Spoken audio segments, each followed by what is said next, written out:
Hay lugares en el mundo a los que nadie puede entrar. Espacios ocultos durante décadas, construidos lejos de la mirada pública y pensados para existir solo cuando todo lo demás fallara. No aparecen en mapas, no se anuncian y en muchos casos nunca debieron ser descubiertos. Durante el siglo XX se levantaron refugios, bóvedas y complejos secretos destinados a proteger algo muy concreto: el poder, la información o la supervivencia cuando el mundo estuviera al borde del colapso.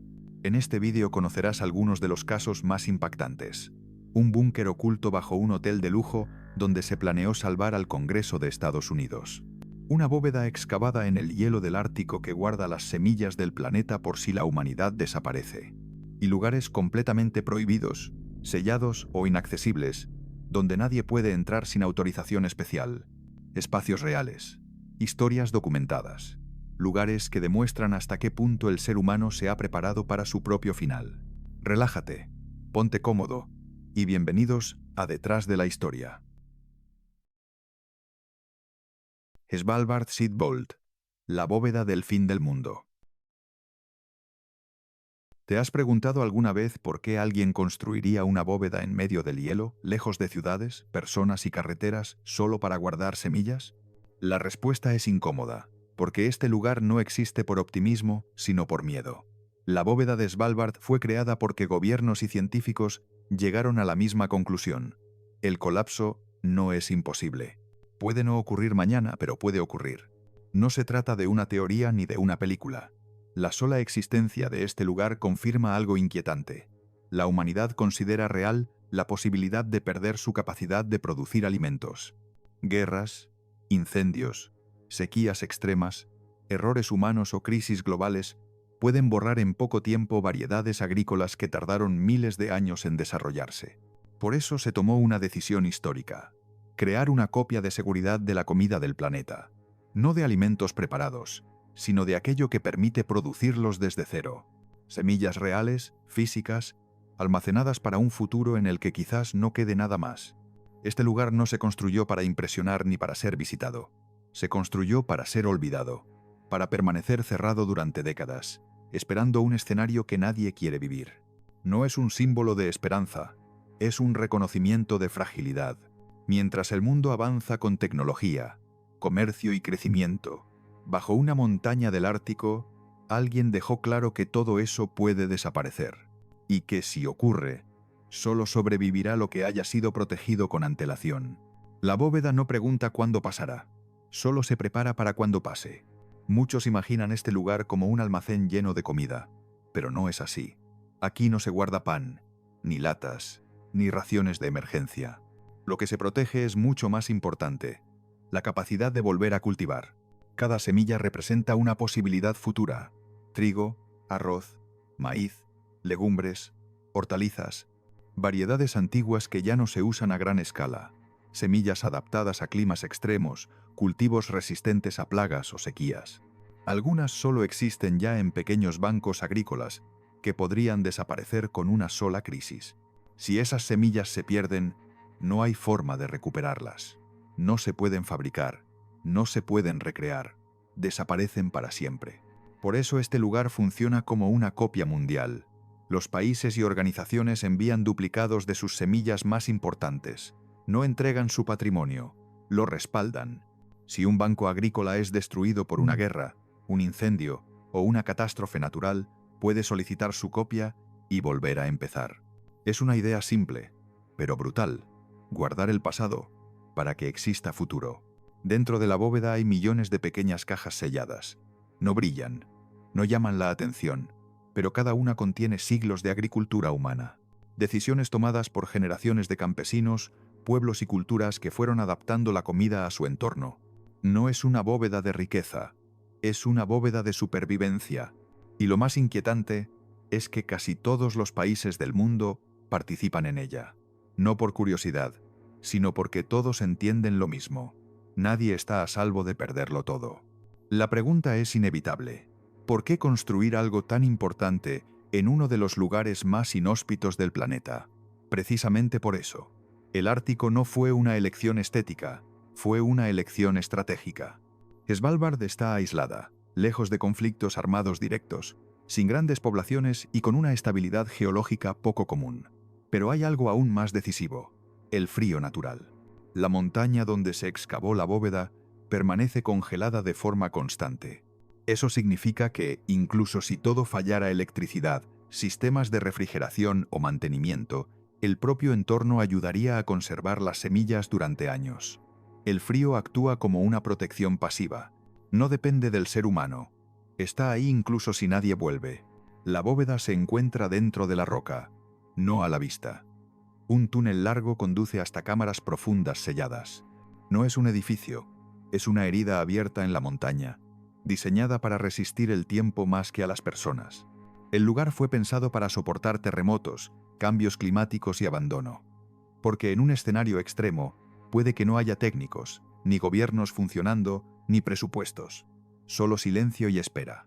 Elegir el Ártico fue aceptar una realidad dura. Si el mundo entra en crisis, los lugares habitados serán los primeros en sufrirla. La salvación, si existe, tendrá que estar lejos de todos. Por eso esta bóveda no se construyó cerca del poder, ni de las capitales, ni de los centros económicos. Se construyó donde casi nadie vive, donde nada ocurre, donde el tiempo avanza más lento. Un lugar preparado no para el presente, sino para el día en que el presente deje de existir. ¿Y qué ocurre una vez que las semillas llegan hasta ese lugar? Porque construir una bóveda no sirve de nada si su contenido no puede mantenerse durante décadas, incluso siglos. Por eso, el interior de este refugio fue diseñado con una sola obsesión: que el paso del tiempo no importe. Las semillas se almacenan a una temperatura constante de -18 grados, una cifra elegida no por capricho, sino porque ralentiza casi por completo cualquier proceso biológico. En ese estado, una semilla puede permanecer dormida durante generaciones sin perder su capacidad de germinar. Cada muestra se guarda en envases sellados, protegidos de la humedad, del aire y de cualquier cambio brusco del entorno. No hay adornos ni tecnología visible para impresionar. Todo está pensado para durar, no para ser observado. El objetivo no es que funcione hoy, sino que siga funcionando cuando nadie recuerde quién lo construyó. La bóveda no necesita actividad constante. No hay personas trabajando allí de forma permanente. No hay movimiento diario. Es un lugar concebido para la espera. Su misión es permanecer intacto, incluso si el mundo exterior entra en caos. Por eso muchos la describen como un lugar silencioso, no por ausencia de sonido, sino porque está preparado para existir sin intervención humana. Con el paso de los años, la cantidad de semillas almacenadas fue creciendo. País tras país comenzaron a enviar copias de sus bancos agrícolas. No lo hicieron por moda ni por presión internacional, sino porque comprendieron algo esencial: ninguna nación puede proteger sola su patrimonio biológico. Un incendio, una guerra o una crisis económica pueden borrar en días lo que tardó siglos en formarse. Así, la bóveda se convirtió en un espacio compartido, un acuerdo global poco común en un mundo dividido.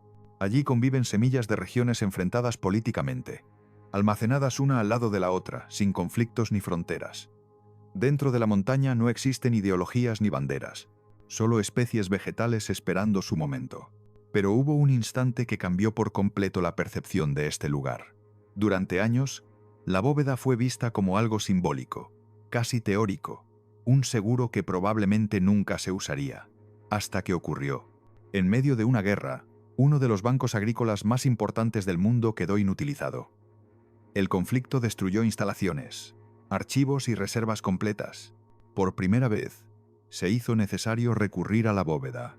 Se solicitó la devolución de semillas depositadas tiempo atrás, y la puerta se abrió, no para un simulacro, no para una prueba, sino para una emergencia real. Aquello confirmó lo que muchos preferían no pensar: el desastre no era una hipótesis lejana, ya había sucedido. Ese momento marcó un antes y un después. La bóveda dejó de ser una idea futurista y se convirtió en una herramienta activa de supervivencia. No salvó al mundo, pero permitió recuperar parte de lo perdido. Demostró que el sistema funcionaba, pero también que había sido necesario. A partir de ahí, la pregunta dejó de ser si algún día haría falta. La pregunta pasó a ser cuántas veces más podría llegar a necesitarse. La función de este lugar no es evitar las crisis, sino amortiguar sus consecuencias. No impide guerras, ni incendios, ni el avance del clima extremo. Solo intenta que, después del desastre, quede algo desde lo que reconstruir. Es una red de seguridad mínima frente a una caída demasiado grande. Y ahí reside su verdadera carga emocional. Porque la humanidad no construyó esta bóveda creyendo que todo saldrá bien. La construyó porque sabe que no siempre sale bien. Porque ha aprendido, a lo largo de su historia, que los sistemas pueden colapsar y que la comida es siempre lo primero que desaparece. Este lugar no guarda esperanza en forma de discursos. Guarda una posibilidad tangible. Volver a sembrar cuando ya no quede nada sembrado. Y esa posibilidad, tan sencilla y tan básica, revela hasta qué punto el futuro sigue siendo frágil. El momento en que esta bóveda comenzó a cobrar verdadero sentido fue cuando se entendió qué tipo de amenazas estaba diseñada para enfrentar. No se trata de un único desastre concreto, sino de una suma de escenarios que, por separado o combinados, pueden destruir la base alimentaria de un país en muy poco tiempo. Guerras que arrasan infraestructuras agrícolas, incendios que devoran bancos de semillas completos, inundaciones que contaminan terrenos durante años, o crisis económicas que impiden mantener sistemas de conservación. Basta un solo fallo grave para perderlo todo. También existen amenazas menos visibles, pero igual de peligrosas. El uso masivo de monocultivos ha reducido drásticamente la diversidad agrícola. Muchas variedades antiguas dejaron de sembrarse porque no eran rentables a gran escala. Sin embargo, esas semillas solían ser más resistentes a climas extremos, plagas o suelos pobres. Al desaparecer, la agricultura se volvió más frágil, más dependiente de unas pocas especies. Si una de ellas falla, el impacto puede ser global. La bóveda actúa como un refugio frente a esa pérdida silenciosa. Conserva lo que ya no se cultiva, lo que quedó atrás por no ser eficiente, pero que podría resultar vital en el futuro. En ese sentido, protege no solo contra el desastre repentino, sino contra el desgaste lento del sistema alimentario moderno. Con el paso del tiempo, esta función convirtió a la bóveda en algo más que un almacén. Pasó a ser un punto de equilibrio, un lugar donde se conserva la posibilidad de adaptarse. Si el clima cambia, si ciertas regiones dejan de producir, esas semillas pueden servir para reconstruir una agricultura distinta, ajustada a nuevas condiciones. Y es aquí donde aparece una de las ideas más inquietantes de toda esta historia. Lo que se protege no es el confort humano, sino su base mínima. No se guardan lujos, ni tecnología, ni riqueza. Se guarda la capacidad de plantar algo y esperar a que crezca. Eso revela una verdad difícil de ignorar. Cuando todo falla, la supervivencia vuelve a lo elemental. Esta bóveda no fue creada pensando en un mundo próspero, sino en uno que retrocede. Un mundo donde haya que empezar de nuevo con herramientas simples. Donde la pregunta no sea cómo vivir mejor, sino cómo seguir viviendo. Esa perspectiva convierte el lugar en algo profundamente humano y al mismo tiempo inquietante. Porque aceptar la necesidad de este refugio es aceptar que el progreso no garantiza estabilidad, que la historia puede dar marcha atrás, que la seguridad absoluta no existe. A partir de ahí, comenzaron a surgir rumores, interpretaciones y teorías. Algunas personas hablaron de almacenamiento de ADN humano, de microorganismos secretos o de planes ocultos. Pero lo cierto es que no hace falta añadir nada extraordinario para que el lugar resulte perturbador. Lo confirmado ya es suficiente. La verdadera inquietud no está en lo que podría esconderse allí, sino en lo que oficialmente se reconoce, que la humanidad necesita un plan B para alimentarse, que existe la posibilidad real de que regiones enteras pierdan su capacidad de cultivo, que el futuro puede depender de una puerta enterrada en el hielo. No es una historia de conspiración, es una historia de prevención, y quizá por eso resulta aún más inquietante, porque no nace del miedo irracional, sino de cálculos, estudios y experiencias pasadas, de haber visto, una y otra vez, cómo sociedades completas colapsan cuando la comida escasea.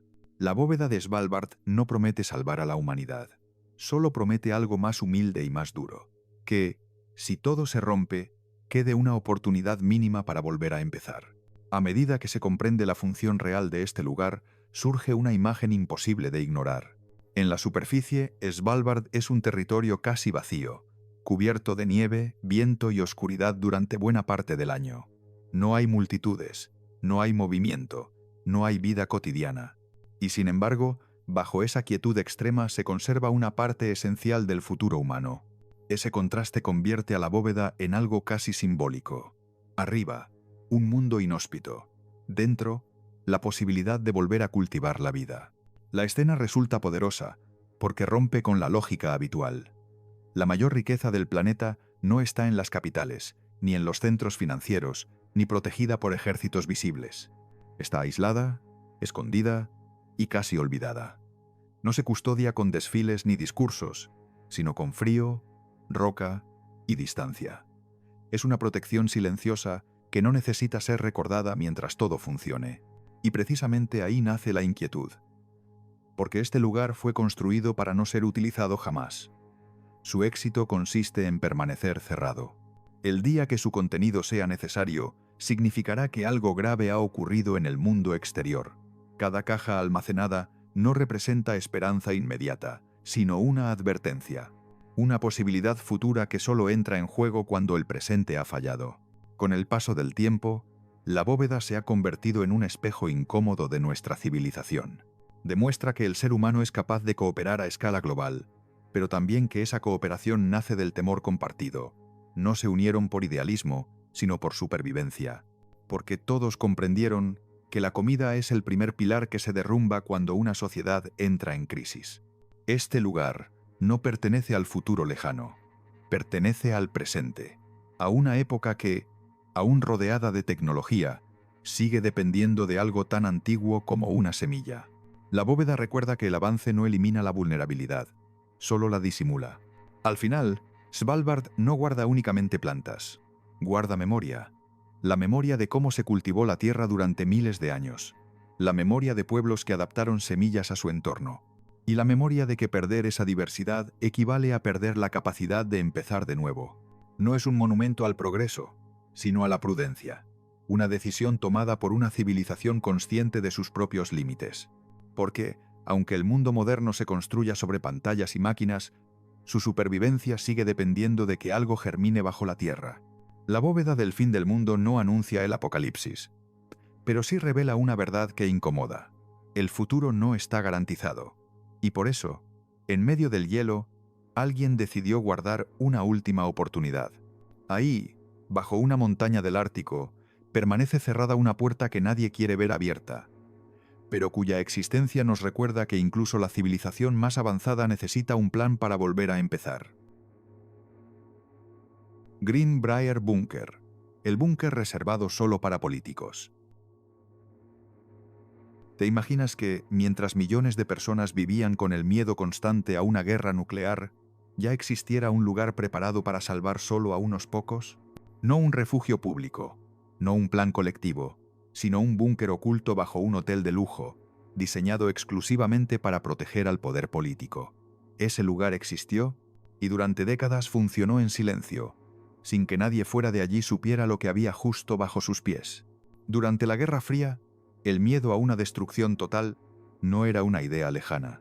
Estados Unidos vivía bajo la amenaza constante de un ataque nuclear. La posibilidad de que una guerra acabara con ciudades enteras en minutos formaba parte del pensamiento diario de los gobiernos. Pero mientras la población civil apenas contaba con simulacros y folletos informativos, en las altas esferas se tomaban decisiones muy distintas. El país necesitaba garantizar que, incluso después del desastre, el sistema político siguiera existiendo. No se pensó primero en hospitales, ni en refugios para la población, ni en protección masiva. Se pensó en el poder, en cómo mantener vivo el gobierno cuando todo lo demás hubiera desaparecido. Así nació un plan secreto que jamás se explicó públicamente. Un proyecto destinado a ocultar al Congreso completo de los Estados Unidos bajo tierra, lejos de explosiones, radiación y caos. Mientras arriba el mundo podía arder, abajo debía seguir funcionando el Estado. El lugar elegido para este plan resulta aún más inquietante. No se construyó en una base militar visible ni en una zona restringida. Se escondió bajo un hotel elegante, frecuentado por políticos, empresarios y familias adineradas. Un entorno aparentemente inofensivo, con jardines cuidados, salones amplios y huéspedes que jamás sospecharon lo que existía bajo sus habitaciones. Ese contraste fue deliberado. Un hotel ofrecía la cobertura perfecta, movimiento constante de personas, obras de mantenimiento habituales y una apariencia completamente normal. Nada que llamara la atención. Nadie imagina un refugio nuclear bajo un lugar destinado al descanso y al lujo. Mientras los huéspedes disfrutaban de cenas y eventos sociales, bajo el suelo se excavaba una estructura pensada para resistir el peor escenario posible. El secreto no debía romperse jamás. Y durante muchos años, funcionó. Este proyecto recibió un nombre que no decía absolutamente nada sobre su verdadera función: Project Greek Island. Un título anodino, casi turístico, elegido precisamente para no levantar sospechas. No hablaba de guerra, ni de bombas, ni de supervivencia. Era una etiqueta neutra para esconder una de las decisiones más frías de la Guerra Fría. El objetivo era claro: proteger a todos los miembros del Congreso en caso de ataque nuclear. Diputados, senadores y personal esencial serían evacuados en cuestión de horas hacia ese hotel. Desde allí descenderían al búnker, dejando atrás un país devastado. No se trataba de salvar vidas al azar. Era una selección, una jerarquía, un mensaje implícito que nunca se dijo en voz alta. El sistema debía sobrevivir, incluso si la población no podía hacerlo. El proyecto no era simbólico ni teórico. Estaba completamente operativo. Se revisaba, se mantenía y se actualizaba. Cada detalle estaba pensado para el día en que sonaran las alarmas reales. Un día que por suerte nunca llegó, pero para el que se estuvo preparado durante más de 30 años. Mientras tanto, el resto del país vivía sin saber que, bajo un hotel de lujo, existía un refugio destinado exclusivamente a quienes tomaban las decisiones. Una ciudad subterránea construida no para proteger a todos, sino para asegurar que el poder no desapareciera. Y esa es la parte más inquietante de esta historia. No que el búnker existiera, sino que fue considerado necesario. Que alguien asumiera que el mundo podía acabarse, y que, llegado ese momento, no todos serían salvados. El lugar elegido para esconder este plan no fue casual. El hotel de Greenbrier se encontraba en una zona montañosa, alejada de grandes ciudades y de objetivos militares evidentes. Virginia Occidental ofrecía algo que el gobierno valoraba por encima de todo: aislamiento sin levantar sospechas. No era un desierto ni una base cerrada. Era un lugar al que la gente acudía voluntariamente a descansar. Durante décadas, el hotel había sido punto de encuentro de políticos y figuras influyentes. Allí se celebraban reuniones, eventos y encuentros privados. Eso facilitaba algo esencial: la presencia habitual de personas importantes no llamaba la atención. Si algún día era necesario evacuar al Congreso completo, su llegada podría justificarse sin provocar pánico inmediato. Bajo esa apariencia normal se desarrolló una de las operaciones de ingeniería más discretas del país. Se excavó una enorme estructura subterránea directamente bajo el hotel, aprovechando el terreno rocoso de la zona. Las obras se camuflaron como ampliaciones y reformas habituales. Para los empleados y visitantes, no había nada fuera de lo común. Ruidos, pasillos cerrados y obras temporales formaban parte del paisaje normal de un gran complejo hotelero. El secreto dependía de que nadie viera el conjunto completo. Cada trabajador conocía solo una parte mínima. Nadie tenía la visión global. Esa fragmentación fue clave para que el proyecto permaneciera oculto durante tantos años. El acceso al búnker fue uno de los aspectos más cuidadosamente diseñados. No existía una gran puerta blindada visible. La entrada real estaba camuflada tras paredes aparentemente normales, puertas decorativas y zonas de servicio. Para quien no supiera qué buscar, no había nada que encontrar. En algunos puntos, muros enteros podían desplazarse para revelar pasillos ocultos. Pero incluso esos mecanismos estaban pensados para parecer parte de la estructura del edificio. Nada tenía aspecto militar. Todo debía parecer ordinario. El mayor escudo del búnker era la normalidad. Una vez atravesado ese umbral invisible, el espacio cambiaba por completo. Bajo tierra se extendía una instalación capaz de albergar a más de 1000 personas durante meses. No se trataba de un refugio improvisado, sino de una auténtica ciudad subterránea. Había dormitorios organizados por niveles, zonas comunes, duchas, cocinas industriales y sistemas de ventilación diseñados para funcionar de forma autónoma. Todo estaba calculado para una estancia prolongada. No para días, sino para un encierro largo, sin contacto con el exterior. Las reservas de comida y agua estaban pensadas para soportar un escenario extremo. Incluso la gestión de residuos había sido contemplada. El objetivo era claro: permitir que el Congreso pudiera seguir existiendo mientras el mundo exterior se reorganizaba o desaparecía. La sensación dentro del búnker no era la de un refugio temporal, sino la de una institución trasladada bajo tierra. No se pretendía esconder a personas, sino preservar una estructura de poder. Todo estaba organizado para que la vida política continuara con la mayor normalidad posible, aunque arriba ya no quedara nada reconocible. Ese detalle lo cambia todo.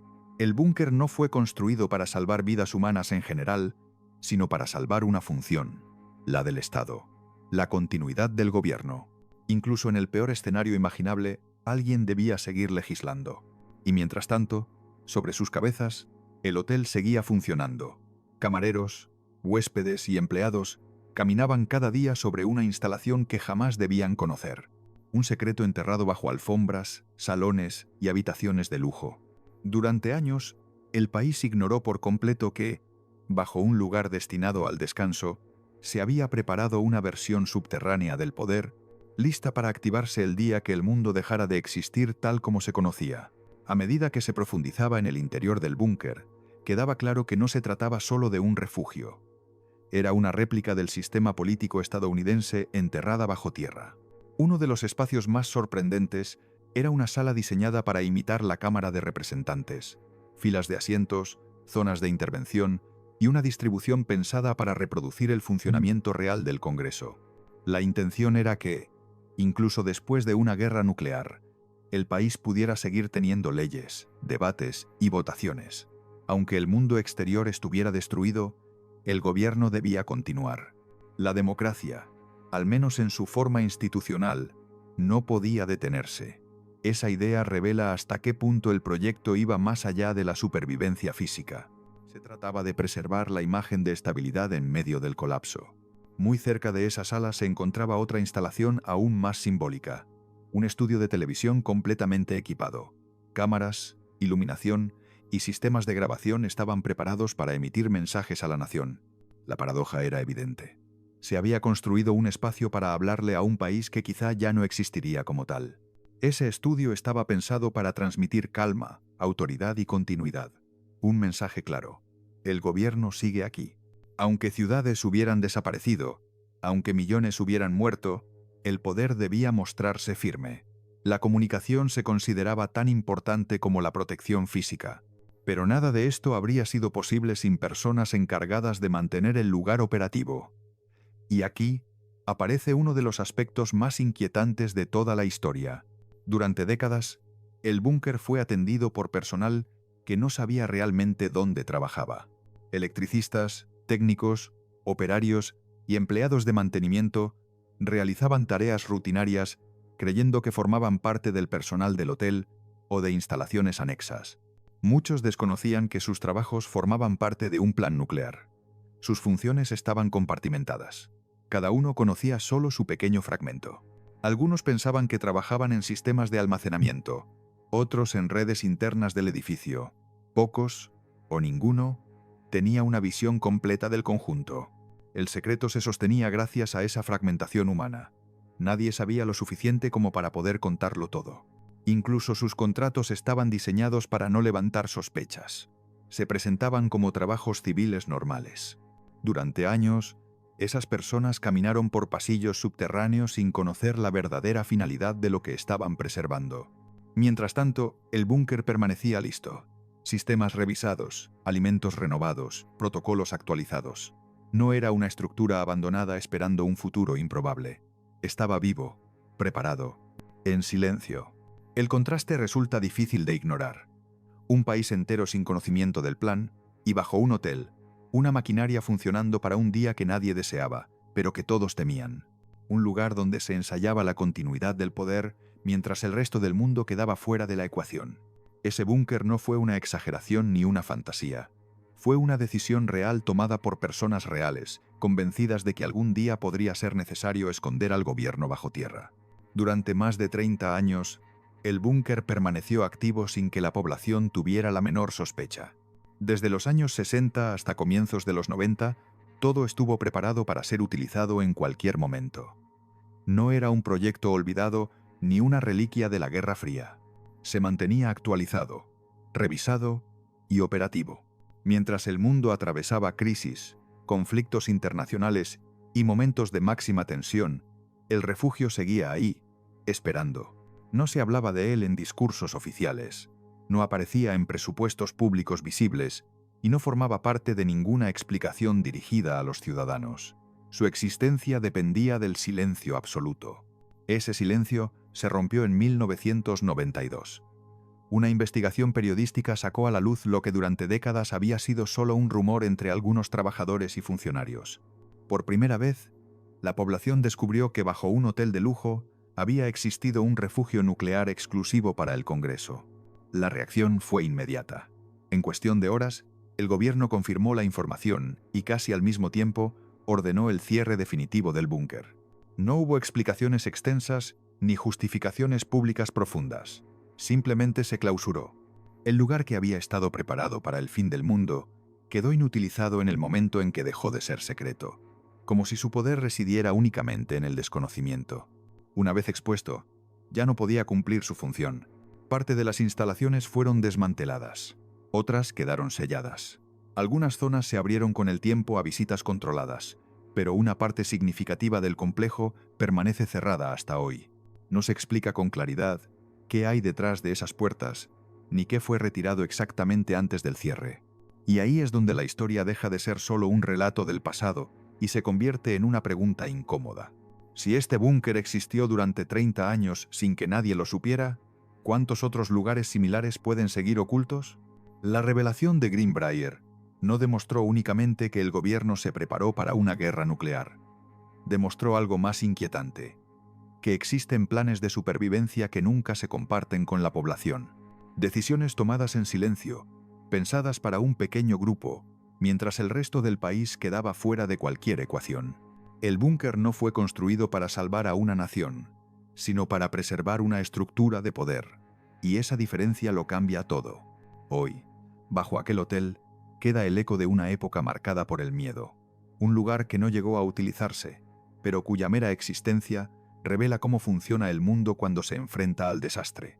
Porque cuando el final parece posible, no todos los planes están pensados para todos. Y esa es, quizá, la parte más perturbadora de esta historia.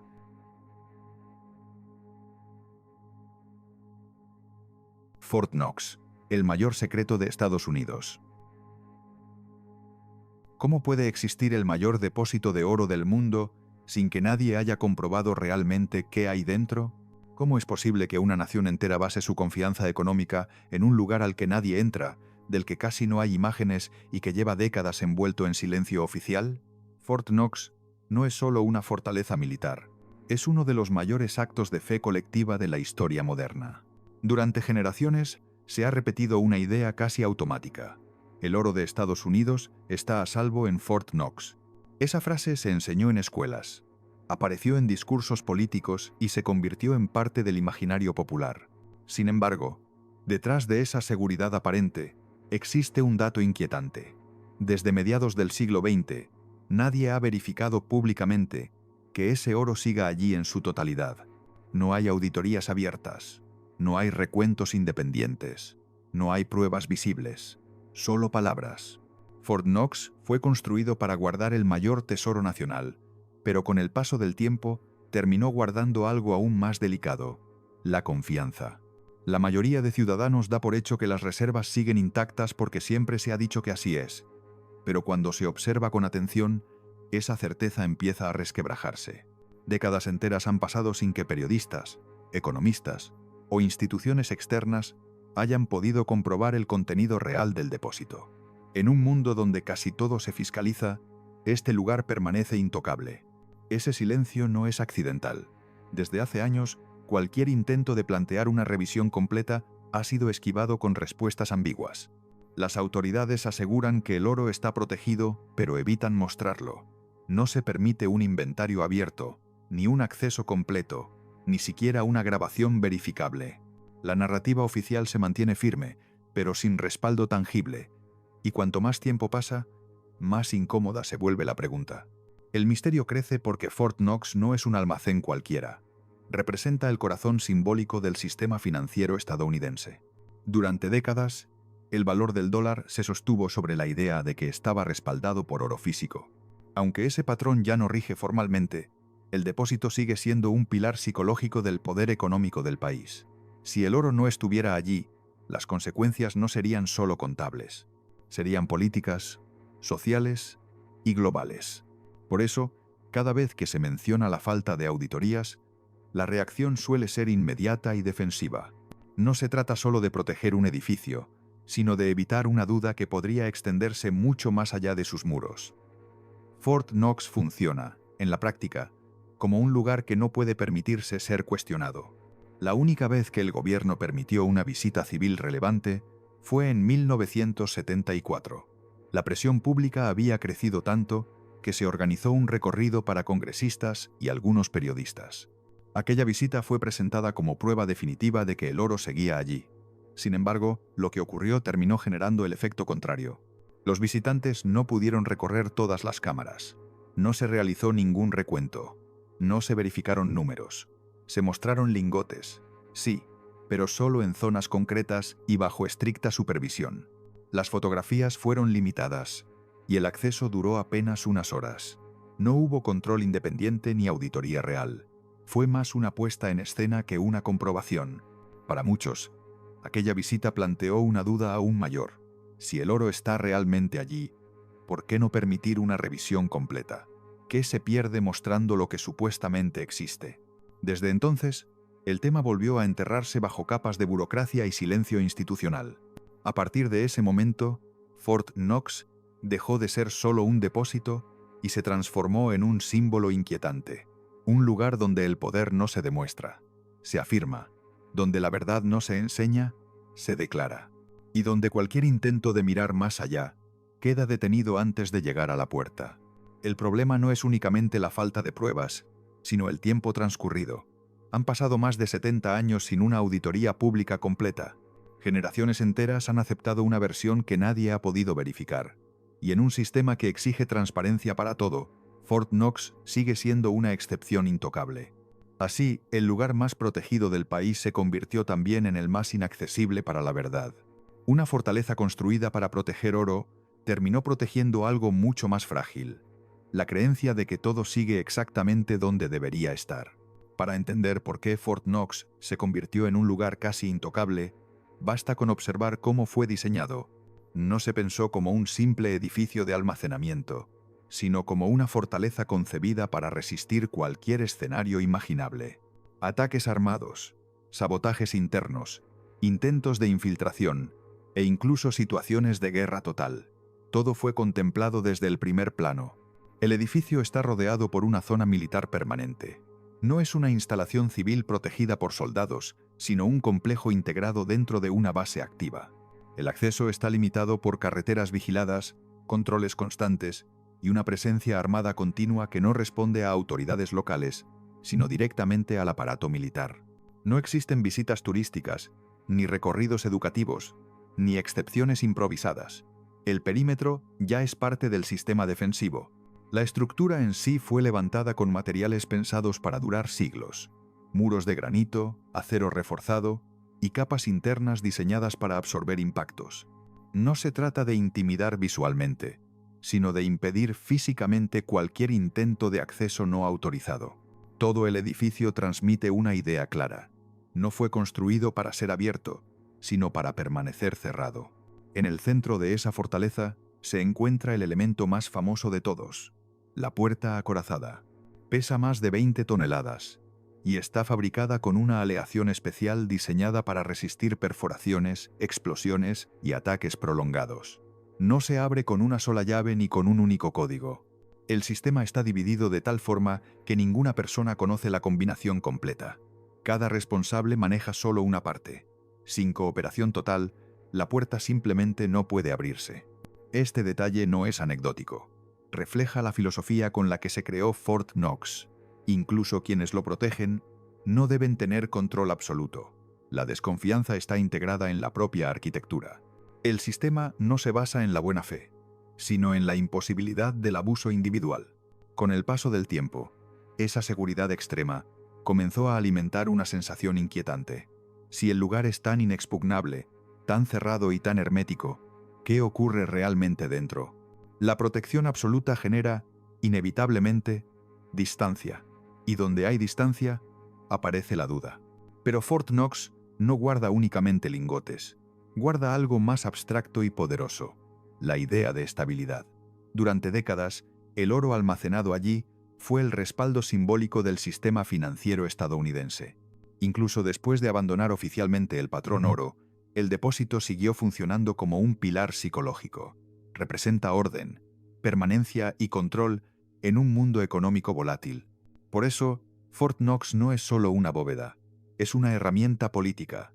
Mientras el mundo cree que el oro está allí, el sistema mantiene su narrativa de fortaleza.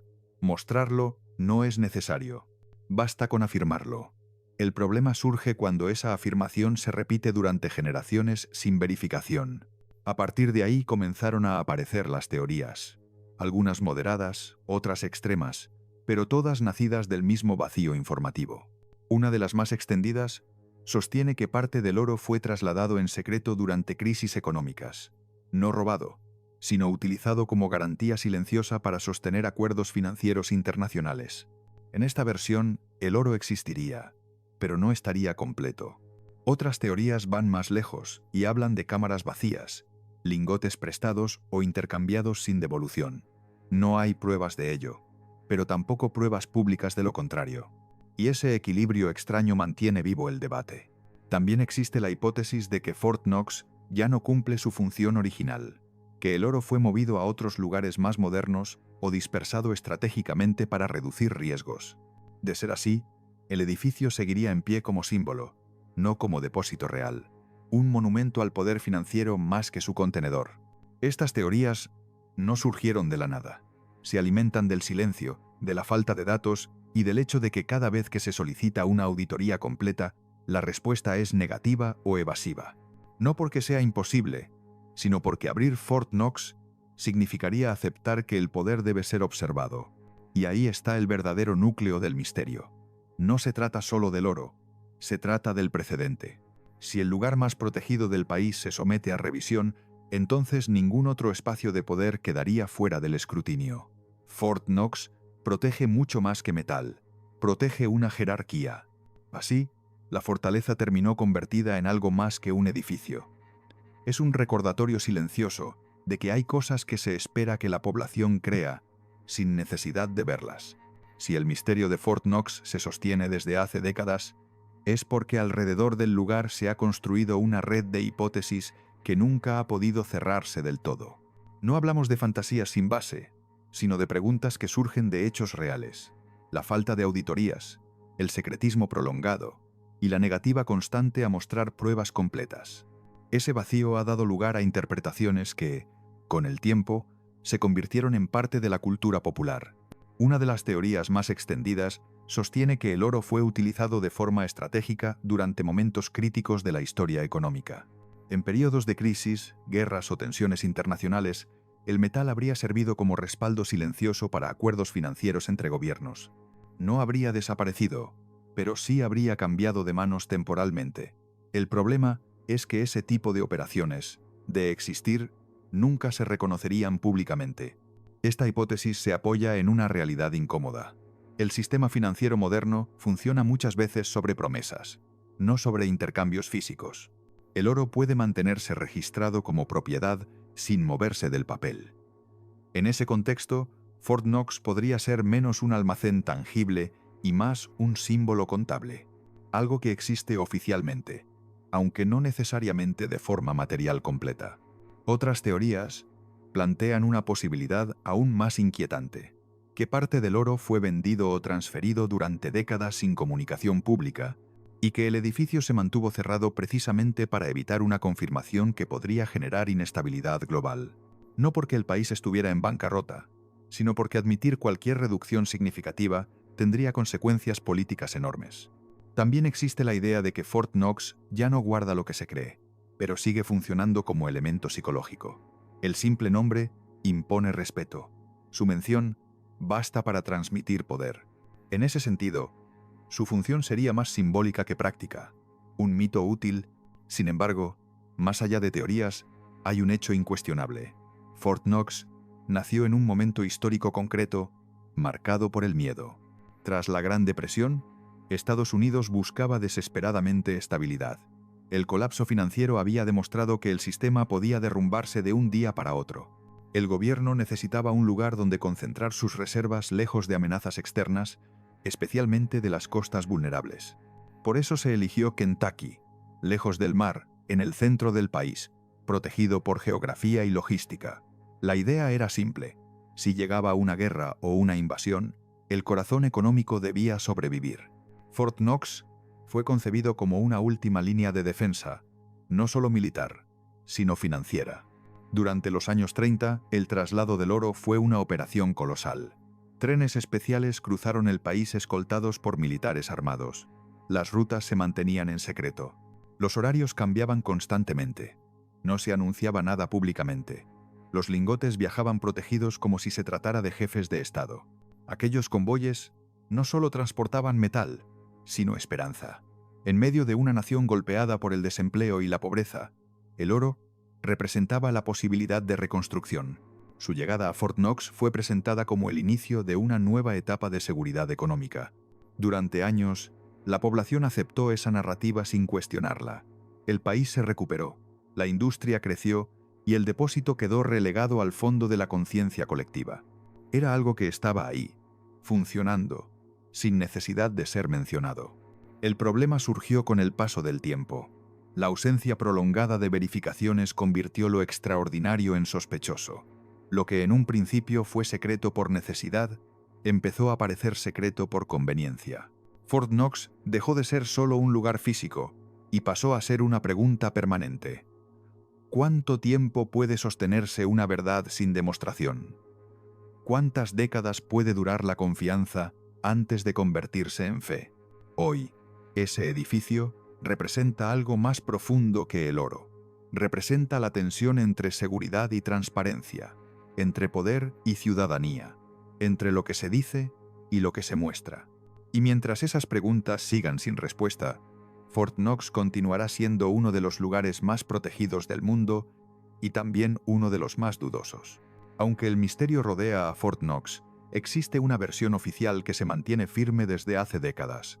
Según el gobierno de Estados Unidos, el depósito alberga entre 4.500 y 5.000 toneladas de oro, lingotes almacenados bajo estrictos controles, registrados con precisión y custodiados de forma permanente.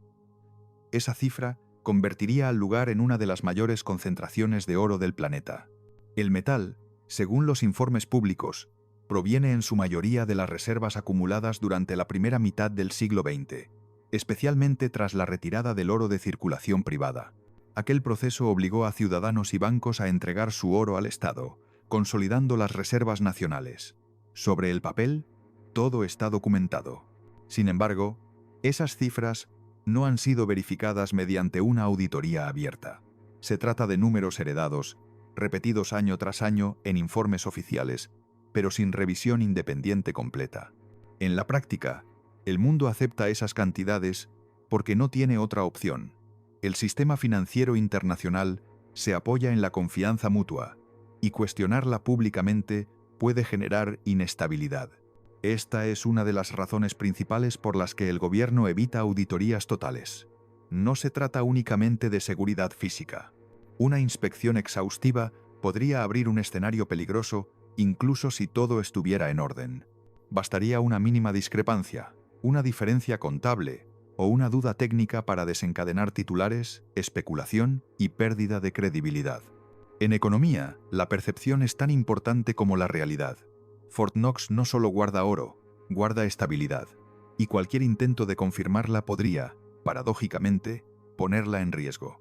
Además, existen razones políticas. Una auditoría completa implicaría participación de múltiples organismos, observadores externos y transparencia internacional. Eso significaría reconocer que incluso los símbolos del poder pueden ser revisados, algo que muchos gobiernos prefieren evitar. Por ese motivo, Fort Knox permanece en un limbo peculiar, oficialmente lleno, pero nunca demostrado, protegido, pero inaccesible, asegurado, pero invisible. Con el paso del tiempo, este lugar se ha transformado en algo más que una bóveda. Se ha convertido en una metáfora del poder moderno. Un poder que no necesita mostrarse constantemente para existir. Un poder que se sostiene sobre la aceptación colectiva. Fort Knox funciona porque el mundo cree que funciona, porque nadie quiere comprobar qué ocurriría si dejara de hacerlo. Hoy, el edificio sigue allí, intacto, silencioso, vigilado día y noche. No se anuncian cambios, no se realizan visitas, no se ofrecen explicaciones nuevas. La fortaleza continúa cumpliendo su papel sin hablar, como si su mayor función fuera precisamente esa, no decir nada. Para muchos ciudadanos, Fort Knox es solo una referencia cultural, una expresión popular asociada a seguridad absoluta. Para otros, es una herida abierta en la idea de transparencia democrática, un recordatorio de que incluso en sistemas modernos existen espacios donde la verdad no se comparte. Y quizá ahí reside su verdadero significado. No importa tanto cuánto oro hay dentro, sino lo que representa su inaccesibilidad. Un mundo donde ciertos lugares quedan fuera del alcance común, donde la confianza sustituye a la comprobación.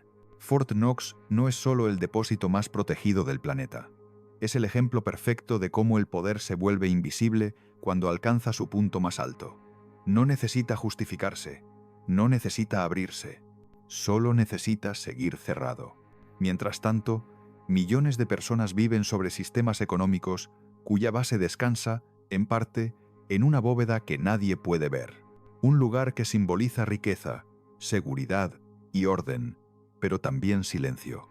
Y así, generación tras generación, Fort Knox permanece inmóvil, no como una respuesta, sino como una pregunta que nadie parece dispuesto a formular en voz alta. Porton Down, el lado oculto de la ciencia militar. ¿Qué pensarías si descubrieras que tu propio gobierno te utilizó como experimento sin decírtelo? No para una simulación, no para un entrenamiento, sino para probar armas químicas reales sobre tu cuerpo. Durante décadas, eso ocurrió en el Reino Unido dentro de un lugar del que casi nadie hablaba, Porton Down. Este laboratorio, situado en una zona rural del sur de Inglaterra, fue presentado públicamente como un centro de investigación defensiva. Su misión oficial era proteger al país de ataques químicos. Sin embargo, con el paso del tiempo, comenzó a revelarse una verdad mucho más incómoda.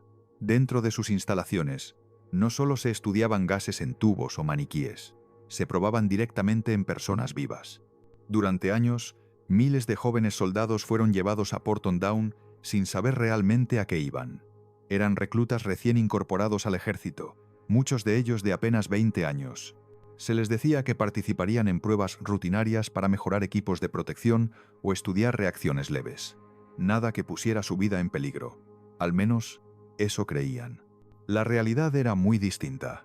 Aquellos jóvenes se convertían en sujetos de experimentación humana. Se les introducía en cámaras cerradas, se les aplicaban sustancias sobre la piel o se les hacía respirar compuestos químicos cuyo verdadero alcance no se les explicaba. En muchos casos, ni siquiera los propios soldados sabían el nombre del gas al que estaban siendo expuestos.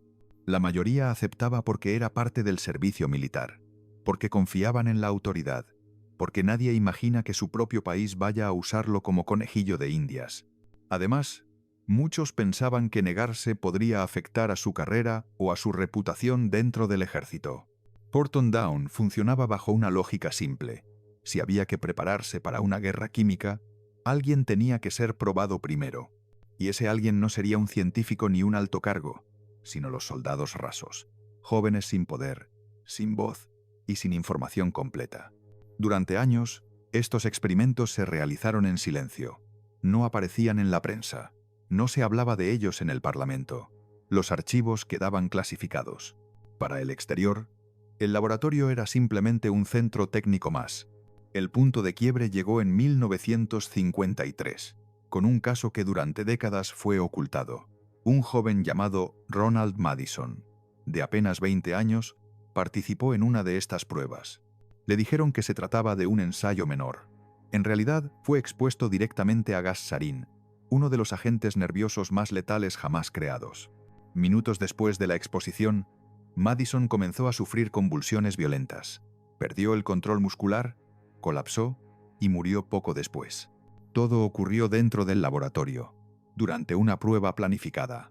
No fue un accidente fortuito, fue el resultado directo del experimento. Sin embargo, la versión oficial presentada a su familia fue muy distinta. Se les dijo que había fallecido por causas naturales durante una prueba médica rutinaria. No se mencionó el gas, no se habló de sarín, no se explicó el verdadero contexto.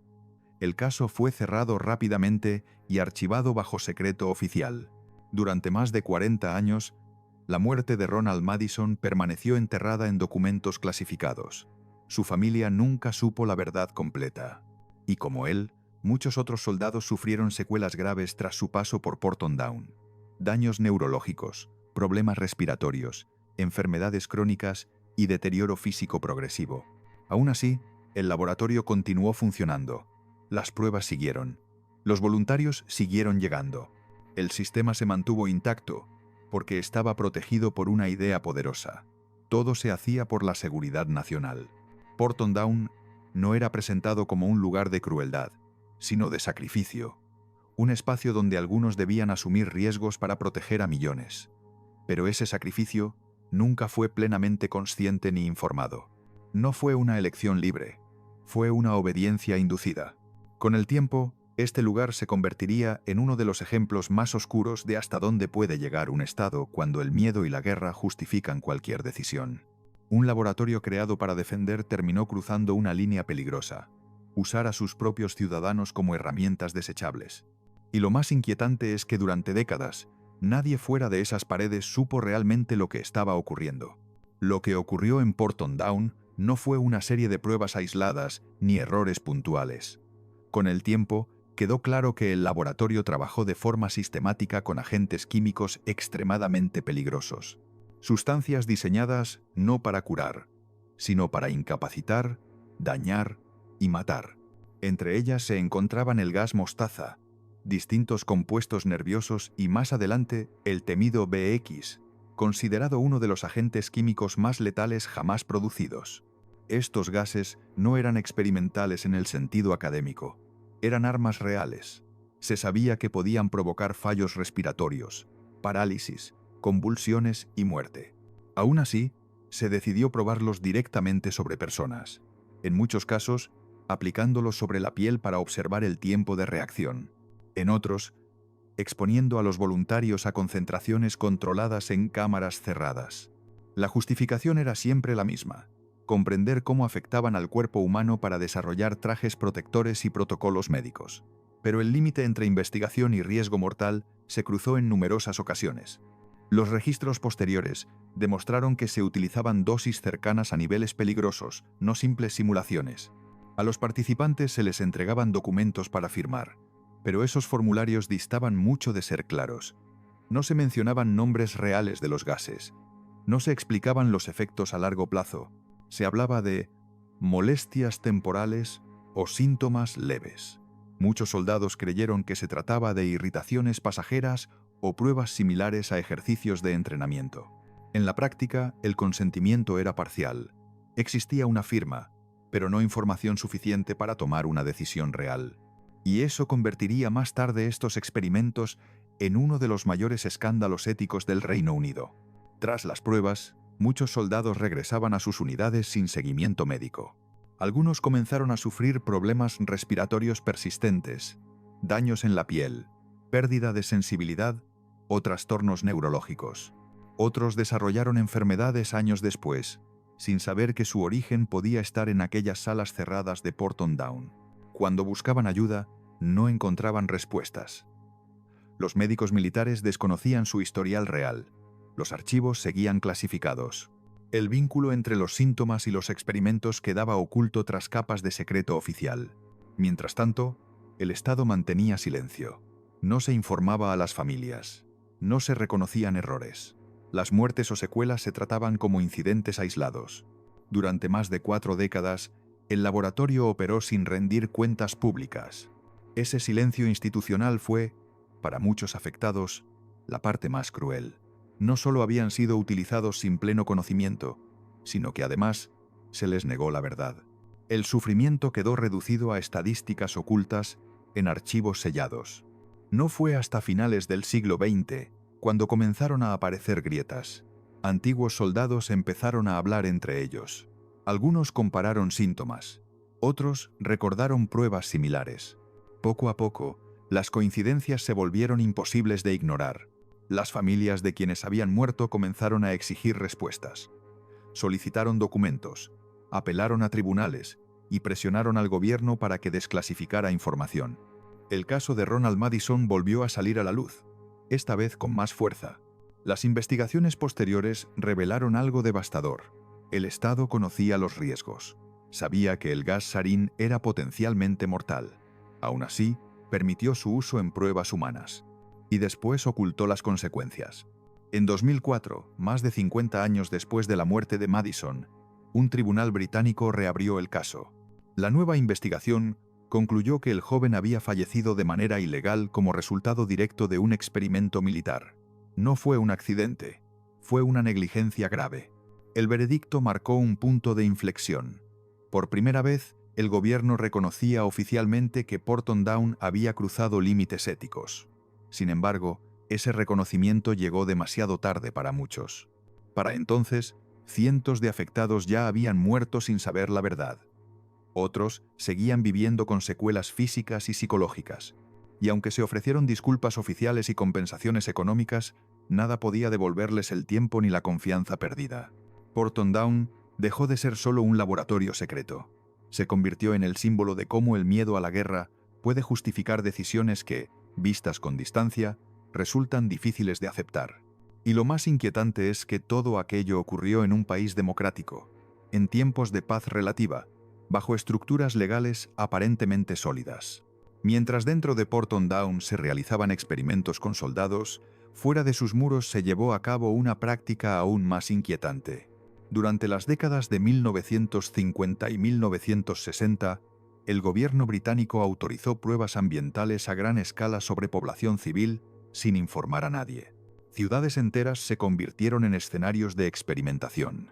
El objetivo oficial era estudiar cómo se dispersarían agentes biológicos en caso de un ataque enemigo.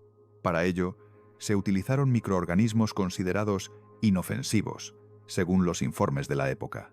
El problema no fue solo la sustancia utilizada, sino el hecho de que millones de personas fueron expuestas sin su conocimiento ni consentimiento. Aviones, vehículos militares y dispositivos ocultos liberaron nubes microscópicas sobre zonas urbanas, puertos, estaciones de metro y barrios densamente poblados. Nadie fue avisado. Nadie fue consultado. La población continuó con su vida diaria sin saber que respiraba partículas lanzadas deliberadamente como parte de un experimento estatal.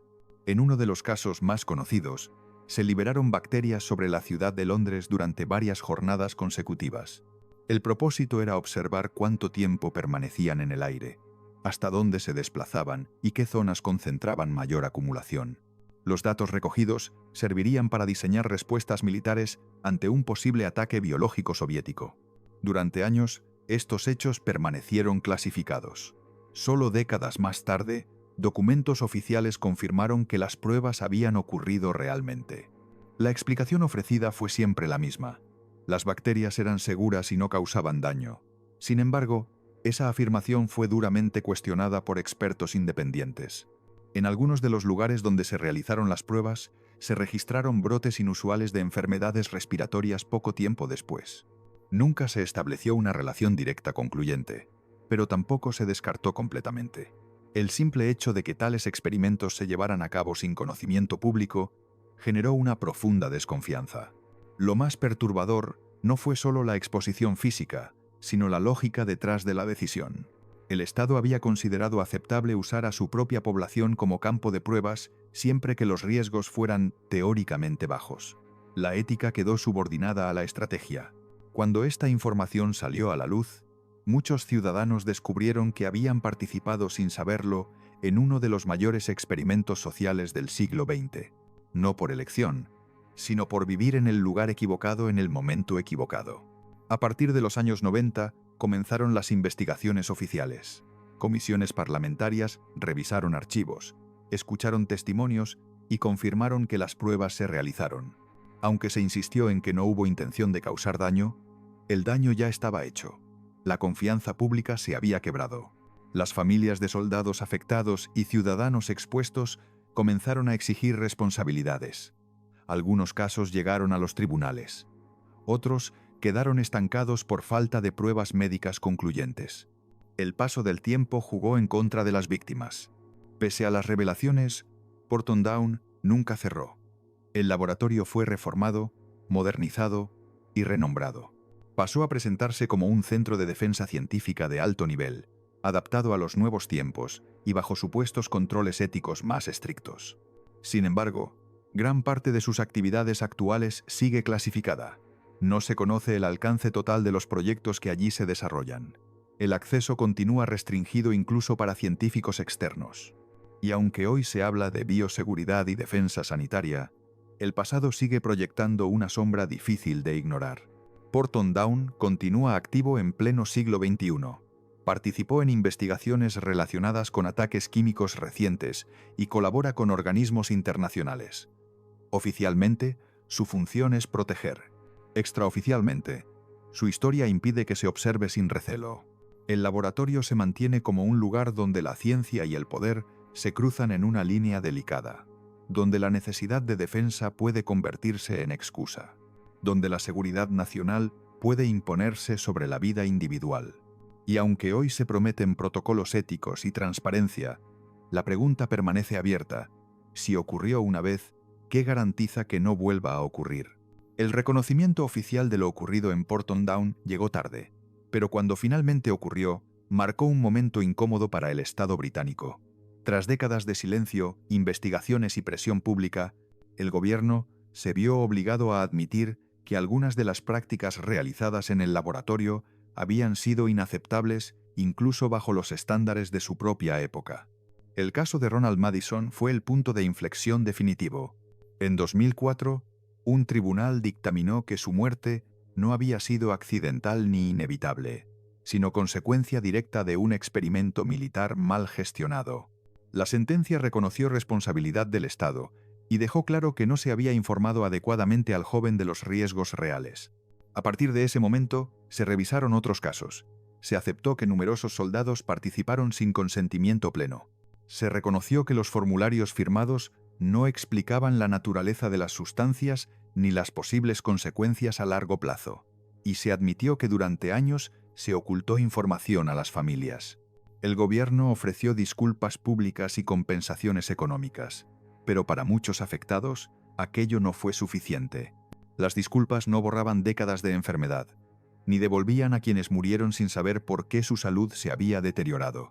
Tampoco reparaban la pérdida de confianza en las instituciones. Porton Down pasó entonces a una nueva etapa. El laboratorio fue reorganizado, sometido a marcos legales más estrictos y presentado como un centro moderno dedicado a la defensa frente a amenazas químicas y biológicas. Oficialmente, su misión actual es prevenir ataques, no probarlos. Sin embargo, gran parte de su trabajo continúa siendo secreto. Las áreas de investigación, los proyectos activos y los protocolos internos no son de acceso público. Incluso científicos de otras agencias necesitan autorizaciones especiales. El laboratorio sigue operando bajo un nivel de clasificación elevado. Esta continuidad genera una sensación ambigua. Por un lado, el mundo moderno enfrenta riesgos reales: terrorismo químico, armas biológicas, pandemias. La investigación defensiva es necesaria. Pero por otro, la historia demuestra que el secretismo absoluto puede convertirse en terreno fértil para el abuso. Porton Down representa esa frontera incómoda entre la ciencia y el poder, un lugar donde el conocimiento puede salvar vidas o ponerlas en peligro dependiendo de quién tome las decisiones. La pregunta que deja su historia no es solo qué ocurrió, sino cómo fue posible durante tanto tiempo. No se trató de un régimen autoritario ni de una dictadura. Ocurrió dentro de una democracia consolidada, con prensa libre y sistema judicial. Y aún así, los experimentos se realizaron, se ocultaron y se justificaron durante décadas. Eso convierte a Porton Down en algo más que un laboratorio. Es una advertencia, un recordatorio de que la ética no siempre avanza al mismo ritmo que la ciencia, y de que, en contextos de miedo, Incluso los gobiernos democráticos pueden cruzar líneas que luego prefieren olvidar. Hoy, el complejo sigue en pie, moderno, limpio, tecnológicamente avanzado. Desde fuera, parece un centro científico más, pero bajo esa apariencia permanece una historia difícil de borrar. Una historia de jóvenes soldados que confiaron y fueron utilizados, de ciudades que respiraron experimentos sin saberlo, de documentos clasificados que tardaron medio siglo en salir a la luz. Porton Down demuestra que algunos de los lugares más peligrosos no son aquellos que albergan armas, sino aquellos donde se decide cómo y sobre quién probarlas. Y aunque hoy se prometa que todo es distinto, su pasado recuerda que el verdadero peligro no está en los laboratorios, sino en lo que ocurre cuando nadie puede mirar dentro. Musco Naval Base, la base naval dentro de una montaña.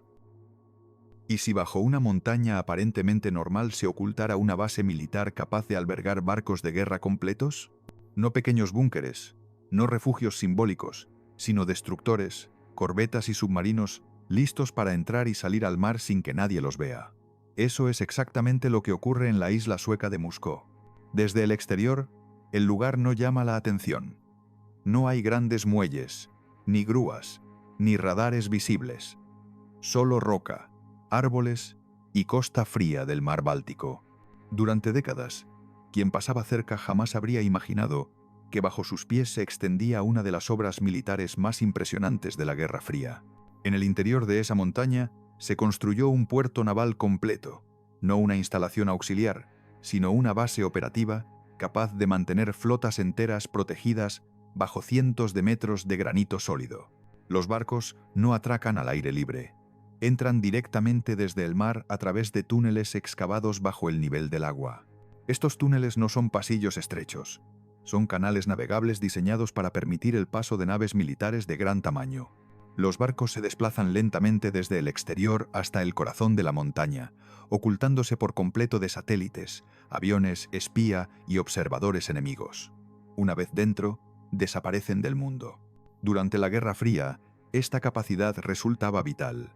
Suecia no pertenecía formalmente a ningún bloque militar, pero se encontraba en una posición estratégica extremadamente sensible. A escasos kilómetros del territorio soviético y en medio de rutas marítimas clave, el país sabía que, en caso de conflicto, sería uno de los primeros en verse afectado. Por eso Muskó fue concebida como una base invisible. Si llegaba una guerra, el enemigo podría atacar puertos, bases costeras y ciudades, pero no aquello que no podía ver. Bajo la montaña, la flota sueca podría sobrevivir al primer golpe y seguir operando. La ingeniería necesaria para lograrlo fue monumental. Excavar kilómetros de roca sólida para crear túneles marítimos, muelles subterráneos y espacios de maniobra no tenía precedentes en la región. No se trataba de esconder un solo barco, sino varios al mismo tiempo, con espacio suficiente para reparaciones, repostaje y mantenimiento. Desde el aire, Muskó parecía una isla más del archipiélago. Desde el mar, no había señales claras de actividad militar. Los accesos estaban camuflados entre la geografía natural. La entrada y salida de barcos se realizaba de forma controlada, rápida y discreta. Durante años, incluso muchos ciudadanos suecos desconocieron por completo la existencia real de la base. No aparecía en mapas civiles, no se mencionaba en prensa, no se enseñaba en manuales públicos. Su tamaño y función permanecieron bajo secreto militar estricto. Para el enemigo potencial, Muskó representaba una pesadilla estratégica. Atacar algo que no se puede localizar resulta casi imposible. Incluso si se conocía su existencia, destruirla requeriría una capacidad militar extrema. La montaña actuaba como escudo natural. El granito ofrecía una protección que ningún búnker convencional podía igualar. Explosiones, ataques aéreos o misiles tendrían un impacto mínimo comparado con una base en superficie. Pero más allá de su función defensiva, Muskó también enviaba un mensaje claro. Aunque Suecia se declarara neutral, estaba preparada para una guerra total, no con discursos, sino con infraestructura real. La base no era un proyecto improvisado. Fue el resultado de años de planificación, miedo y análisis militar. Una respuesta directa a un mundo dividido, donde el conflicto podía estallar sin aviso. Mientras en la superficie la vida continuaba con normalidad, Bajo la montaña se construía un escenario preparado para el peor de los casos. Una guerra que, afortunadamente, nunca llegó, pero para la que Moscú estaba lista. Y ese contraste es lo que hace que esta base resulte tan inquietante. Un lugar donde la paz y la preparación extrema convivieron durante décadas, separados solo por capas de roca. La construcción de la base naval de Moscú comenzó en uno de los momentos más tensos del siglo XX. A finales de los años 50, la Guerra Fría ya no era una amenaza abstracta, era una posibilidad real. Europa vivía bajo la sombra de una confrontación directa entre bloques, y el mar Báltico se había convertido en un espacio estratégico extremadamente vulnerable. Suecia, pese a su neutralidad oficial, comprendía que esa posición no garantizaba seguridad. La proximidad geográfica con la Unión Soviética colocaba al país en una situación delicada. Un conflicto en la región podría arrastrarlo sin previo aviso. La única opción era prepararse en silencio. Fue entonces cuando se tomó una decisión radical: excavar una base naval completa dentro de una montaña, no solo para proteger barcos, sino para garantizar que la fuerza marítima pudiera seguir operando incluso si las infraestructuras exteriores eran destruidas. La obra se llevó a cabo bajo un nivel de secretismo absoluto. La mayoría de trabajadores desconocía el alcance total del proyecto. Las excavaciones se realizaban por sectores aislados. La información se compartía de forma fragmentada. Muy pocos conocían el diseño completo. Durante años, toneladas de roca fueron retiradas del interior de la isla. El granito sueco, extremadamente duro, obligó a emplear maquinaria pesada y técnicas de perforación avanzadas para la época. El proceso fue lento, costoso y agotador, pero el objetivo justificaba el esfuerzo. En el interior comenzaron a tomar forma enormes galerías, no pasillos, sino espacios capaces de albergar barcos militares completos. Se construyeron muelles secos, talleres de reparación, depósitos de combustible y zonas de carga de armamento, todo bajo tierra. La base fue diseñada como una ciudad militar subterránea. Contaba con sistemas eléctricos propios, generadores de emergencia y redes internas de transporte. Nada dependía del exterior. Si el mundo de arriba quedaba inutilizado, Moscú debía seguir funcionando. Uno de los aspectos más impresionantes fue el sistema de filtrado de aire. Se diseñaron mecanismos capaces de proteger a la base frente a contaminación química, biológica o incluso nuclear.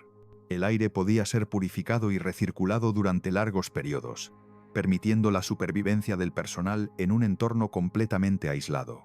En caso de guerra total, la base estaba preparada para sellarse. Las entradas podían cerrarse herméticamente. La montaña se convertía entonces en una cápsula de supervivencia militar. Mientras fuera podía reinar el caos, dentro se mantenía la operatividad. La vida bajo tierra, sin embargo, no era sencilla. Los marinos destinados a Moscú pasaban largas jornadas sin ver la luz natural. El tiempo se medía por turnos, no por días. El ambiente era frío, húmedo y estrictamente funcional. La rutina estaba marcada por la disciplina. Todo se hacía con precisión: mantenimiento de naves, entrenamientos, simulacros y vigilancia constante. El encierro prolongado exigía una fortaleza mental considerable. No todos los soldados se adaptaban fácilmente. Aún así, la base ofrecía lo necesario para la vida cotidiana: dormitorios, comedores, áreas médicas y zonas de descanso. Todo estaba calculado para mantener operativa a la tripulación durante periodos prolongados sin contacto exterior. Moscú no solo protegía barcos, protegía la continuidad del mando naval. Era un punto desde el cual Suecia podría responder incluso tras un ataque devastador. Durante décadas, la base permaneció activa, funcionando en silencio. Nunca fue atacada, nunca se utilizó en combate real, pero su mera existencia cumplía su función: disuadir. El enemigo debía asumir que, incluso tras destruir puertos visibles, la flota sueca podría reaparecer desde la roca misma. Ese factor psicológico era tan importante como la defensa física. La montaña no era solo un refugio, era un mensaje enterrado bajo toneladas de granito. Suecia no sería tomada por sorpresa. Vivir y trabajar dentro de la base de Moscú suponía una experiencia muy distinta a cualquier otro destino militar. No era solo una instalación subterránea, era un mundo cerrado, separado por completo del exterior. Para quienes eran asignados allí, la montaña se convertía durante meses en su único horizonte. El día no comenzaba con la salida del sol, ni terminaba con la noche. El tiempo se organizaba por relojes, turnos y rutinas estrictas. La ausencia de luz natural afectaba a muchos marinos más de lo que se esperaba. El cuerpo perdía la noción del paso de las horas, y la mente debía adaptarse a un entorno artificial constante. Los sonidos tampoco eran los habituales. No había viento, ni aves, ni mar abierto, solo el eco metálico de los túneles, el murmullo de los generadores y el ruido de la maquinaria naval, todo amplificado por la roca. La sensación de encierro era real. Aunque el espacio fuera enorme, la conciencia de estar bajo toneladas de granito generaba una presión psicológica difícil de describir. Algunos marinos hablaban de una calma extraña, casi irreal. Otros sentían ansiedad.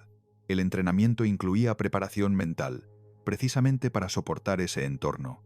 Aún así, la vida debía continuar con normalidad. Se entrenaba, se reparaban barcos, se realizaban simulacros constantes. La base estaba diseñada para estar lista en cualquier momento. No había margen para el descuido. Durante los años más tensos de la Guerra Fría, el personal vivía bajo la posibilidad constante de una alerta real. Si sonaba la orden, Musco debía pasar de rutina a guerra en cuestión de minutos. Los barcos podrían salir directamente desde los túneles hacia el mar sin ser detectados, mientras el resto del país aún intentaba comprender qué estaba ocurriendo. Uno de los objetivos principales de la base era precisamente ese: garantizar una respuesta naval inmediata incluso si el primer ataque destruía instalaciones exteriores. Musco no dependía de puertos visibles. Su fuerza residía en el anonimato. Además de su función defensiva, la base fue adaptada para detectar amenazas submarinas. El archipiélago sueco, lleno de islas, canales y estrechos, era un terreno ideal para incursiones encubiertas. Durante décadas circularon informes sobre submarinos extranjeros detectados cerca de la costa. Aunque muchos de estos incidentes nunca se confirmaron públicamente, reforzaron la idea de que la amenaza era real. Musco se convirtió en uno de los centros desde los cuales se coordinaba la vigilancia del mar Báltico. El silencio oficial fue absoluto. Durante años, apenas se hablaba de la base. No aparecía en comunicados, no se mostraban imágenes, su existencia se mencionaba solo de forma vaga. Para la población, era poco más que un rumor. Incluso dentro de las Fuerzas Armadas, solo quienes trabajaban allí conocían su verdadero tamaño. El resto sabía que existía una instalación en Musco, pero no su magnitud real. La compartimentación de la información era parte del sistema de seguridad. Este secretismo funcionó durante décadas. Musco cumplió su papel sin protagonismo, sin titulares y sin reconocimiento público. Su mayor éxito fue no ser necesaria nunca. Pero con el final de la Guerra Fría, el mundo cambió. La amenaza inmediata parecía haberse desvanecido. Muchos países comenzaron a reducir gastos militares. Suecia no fue la excepción. A principios de los años 2000, la actividad en Musco se redujo considerablemente. Algunas áreas fueron cerradas. Parte del personal fue reasignado. Oficialmente, la base entró en una fase de desactivación parcial. Sin embargo, nunca se abandonó por completo. La montaña no se selló. Los túneles no se destruyeron. El lugar simplemente quedó en espera. Esa decisión, tomada casi en silencio, resultaría crucial años después. Durante un tiempo, pareció que la base de Musco quedaría como un vestigio de otra época. El final de la Guerra Fría trajo consigo una sensación de alivio generalizado. Las grandes potencias hablaban de cooperación, desarme y estabilidad. Muchos pensaron que instalaciones como aquella ya no tendrían razón de existir. A principios del siglo XXI, Suecia redujo su presencia militar. La base fue parcialmente desactivada. Algunas secciones quedaron en mantenimiento mínimo, otras se cerraron por completo. El lugar pasó de estar preparado para una guerra inmediata a permanecer en una calma tensa, silenciosa. Pero la montaña nunca fue abandonada del todo. Los sistemas críticos se conservaron, las estructuras principales se mantuvieron operativas.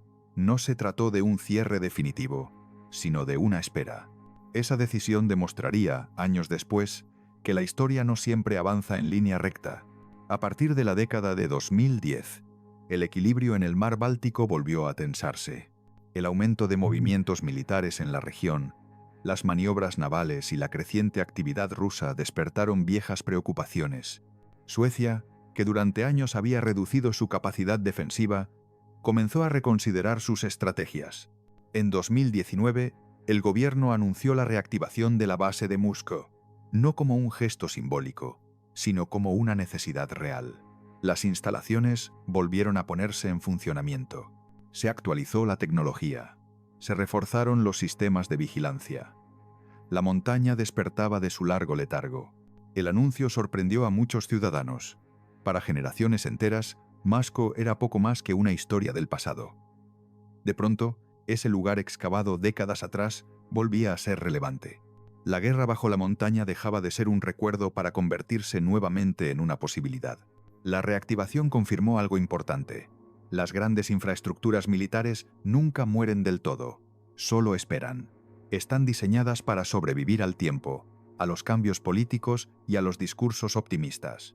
Musko demostró que la preparación extrema de la Guerra Fría no fue una paranoia inútil. Fue una inversión a largo plazo, una estructura capaz de adaptarse a nuevas amenazas sin necesidad de reconstruirse desde cero. Hoy, gran parte de la base sigue siendo clasificada. No se conocen todos los niveles activos ni el número exacto de personal. Las visitas están prohibidas. Las imágenes disponibles son limitadas. La montaña continúa siendo un espacio cerrado. Desde el exterior, nada parece haber cambiado. La isla sigue tranquila. El paisaje permanece intacto. Pero bajo esa calma aparente, existe una infraestructura lista para activarse en cuestión de horas. Musko representa una forma muy particular de entender la defensa. No exhibir poder, sino esconderlo. No mostrar fuerza, sino reservarla. Mientras otras bases buscan intimidar, esta se oculta. Su historia no está marcada por batallas ni explosiones, sino por la anticipación. Por la idea de que la guerra puede llegar sin aviso, y que sobrevivir depende de estar preparado antes de que ocurra. La montaña nunca disparó un solo cañón, nunca lanzó un ataque, pero su función fue precisamente esa, estar lista para hacerlo si era necesario. Y quizás por eso resulta tan inquietante, porque demuestra que algunos de los lugares más importantes del mundo no existen para ser usados, sino para esperar. Musko no es un monumento, no es un museo, no es una ruina del pasado. Es una estructura viva, silenciosa, escondida bajo toneladas de roca, que sigue formando parte del presente. Una guerra que nunca ocurrió dejó una base que aún respira bajo la montaña. Iron Mountain Vault, el archivo secreto del mundo. ¿Qué tipo de información es tan valiosa que no puede guardarse en un edificio normal, ni en un archivo estatal, ni siquiera en una base militar? Existe un lugar en Estados Unidos donde gobiernos, bancos y grandes corporaciones almacenan aquello que no puede perderse bajo ningún concepto. No se trata de oro, ni de armas, ni de personas. Se trata de documentos, registros y datos que sostienen el funcionamiento del mundo moderno. Ese lugar se llama Iron Mountain. Iron Mountain no es un museo, ni una biblioteca pública, ni un archivo histórico abierto. Es una instalación privada dedicada exclusivamente a la custodia de información crítica. Allí se guardan documentos que, si desaparecieran, provocarían problemas legales, económicos o políticos de gran escala. Por ese motivo, quienes recurren a este lugar no buscan exhibir nada, sino ocultarlo y protegerlo. Lo más llamativo es que no pertenece a ningún gobierno. Iron Mountain es una empresa privada que ofrece seguridad extrema como servicio. Sus clientes pagan para que sus archivos queden fuera del alcance de incendios, catástrofes naturales, robos, sabotajes o conflictos armados. Esto incluye desde contratos históricos y registros financieros hasta material gubernamental sensible que no puede quedar expuesto. El acceso a estas instalaciones no funciona como en un archivo convencional. Cada cliente dispone de espacios propios. Nadie puede entrar en zonas que no le pertenecen. No existe una visión global del contenido almacenado. Ni siquiera la propia empresa tiene acceso completo a todo lo que custodia. La información está compartimentada por diseño. Este modelo convierte a Iron Mountain en algo poco habitual, un lugar donde se concentra la memoria documental de múltiples países y corporaciones, pero sin control centralizado. No es un archivo nacional. No responde a una sola ley. opera bajo contratos privados y confidencialidad estricta. Esa característica explica por qué resulta tan atractivo para instituciones que necesitan preservar información durante décadas o siglos. Cambian los gobiernos, caen empresas, desaparecen organizaciones, pero los documentos deben sobrevivir. Iron Mountain vende precisamente eso: continuidad. El origen del lugar se remonta a la posguerra. Tras la Segunda Guerra Mundial, muchas instituciones comenzaron a preocuparse por la vulnerabilidad de sus archivos. Los bombardeos habían demostrado que los edificios podían desaparecer en cuestión de minutos. Era necesario buscar ubicaciones más seguras. La solución apareció en Pensilvania, dentro de una antigua mina de piedra caliza. Aquella mina ofrecía algo excepcional: estabilidad geológica. La temperatura se mantenía constante todo el año. La humedad era baja y controlable. La roca proporcionaba protección natural frente a explosiones, incendios y fenómenos externos. A diferencia de otros materiales, la piedra caliza no se desplaza con facilidad, no sufre movimientos bruscos, no genera vibraciones peligrosas. Para almacenar papel, cintas, negativos fotográficos y soportes sensibles, era un entorno ideal. Con el tiempo, esa mina se transformó en un complejo subterráneo gigantesco. Kilómetros de galerías fueron adaptados para almacenamiento. Se instalaron sistemas eléctricos, climatización, seguridad y control de accesos. Todo quedó enterrado bajo toneladas de roca. La ubicación no se eligió al azar. Al estar bajo tierra, el complejo queda aislado del clima, de incendios forestales, de tormentas y de accidentes industriales. Incluso un impacto externo tendría efectos limitados comparado con un edificio en superficie. Iron Mountain no se diseñó para ser visible. No hay monumentos, ni carteles llamativos, ni recorridos públicos. Desde fuera, apenas se percibe actividad. Lo importante ocurre dentro, lejos de la vista. Con los años, el complejo dejó de ser solo un almacén físico. Se convirtió en una infraestructura estratégica, un lugar al que acuden quienes no pueden permitirse perder su pasado. Allí no se guardan recuerdos sentimentales. Se guardan pruebas legales, derechos, contratos, originales irrepetibles y registros que sostienen sistemas completos. Si desaparecen, no se pueden reconstruir. Por eso Iron Mountain no funciona como un archivo del pasado, sino como una herramienta del presente. Un lugar creado para que el mundo pueda seguir funcionando aunque todo lo demás falle. Una vez dentro de Iron Mountain, la sensación no es la de estar en un archivo tradicional. No hay vitrinas, ni exposiciones, ni objetos pensados para ser vistos. Lo que existe son kilómetros de galerías subterráneas llenas de estanterías metálicas, cajas selladas y compartimentos numerados. Cada uno contiene información física que no puede digitalizarse sin perder valor legal o histórico.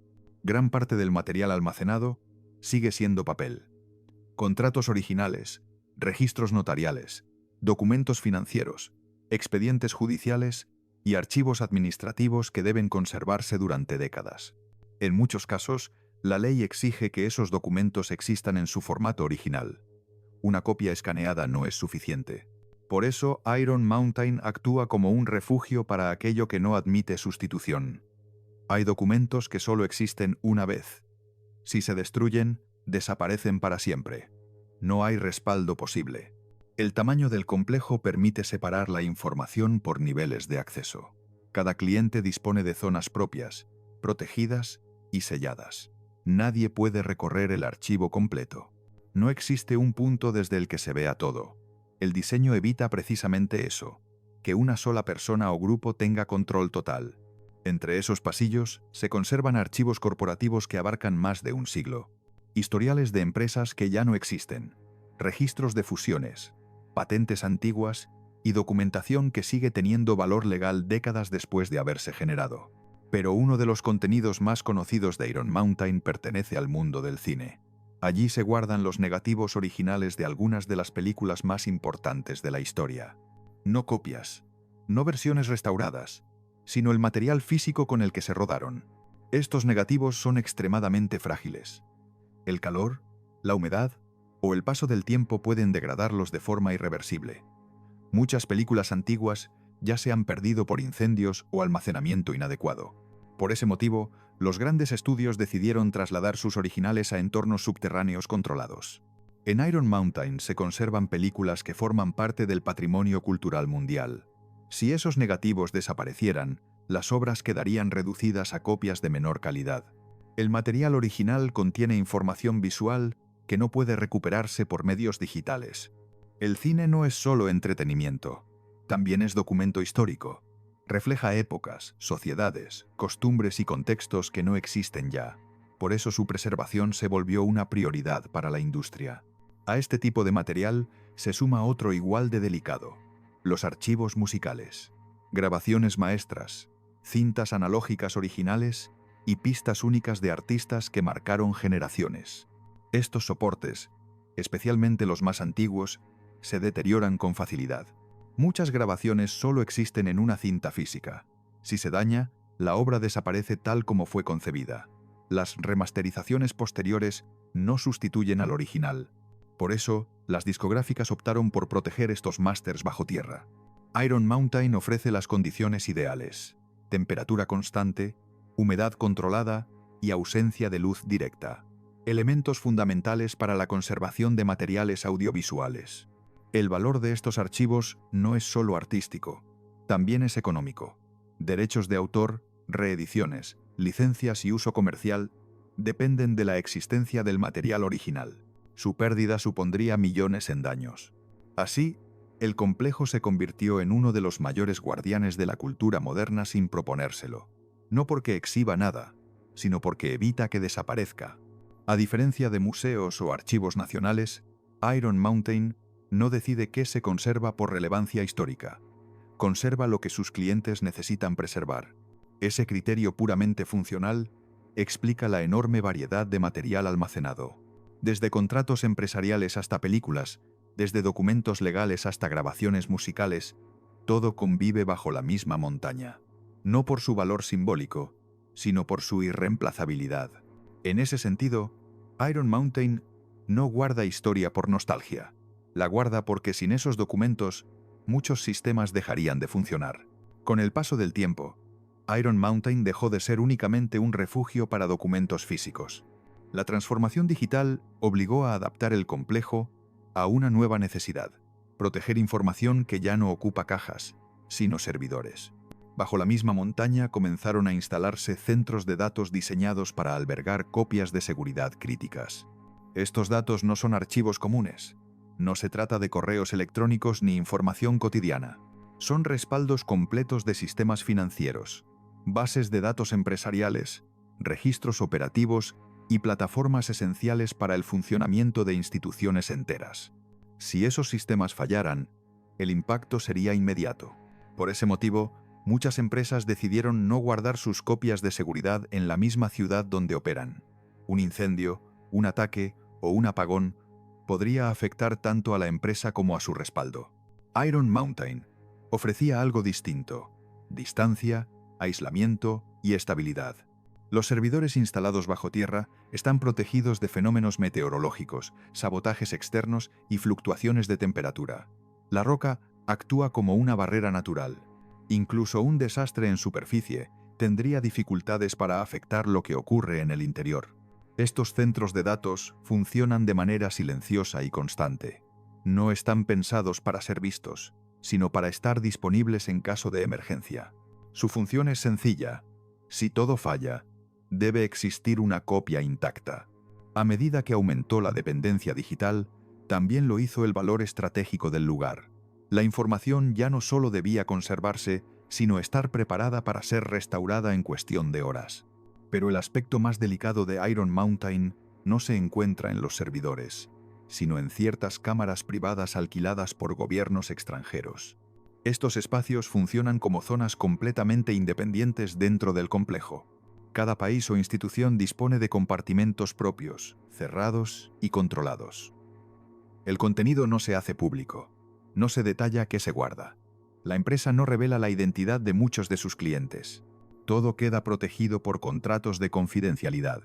Lo único confirmado es que varios gobiernos utilizan estas instalaciones para almacenar documentación sensible fuera de sus fronteras. La razón es práctica: dispersar el riesgo. Si ocurre una crisis interna, el material sigue existiendo en otro país. No se trata de espionaje ni de conspiración. Es una práctica reconocida en la gestión de riesgos modernos. Los archivos más importantes no deben concentrarse en un solo lugar. Esto incluye documentos diplomáticos, registros administrativos, archivos históricos y materiales que deben preservarse incluso si el propio Estado atraviesa una situación extrema. Iron Mountain actúa, en ese sentido, como un punto neutral. No interviene en el contenido, no interpreta su valor, solo garantiza que permanezca intacto. Para que este sistema funcione, la seguridad debe ser absoluta.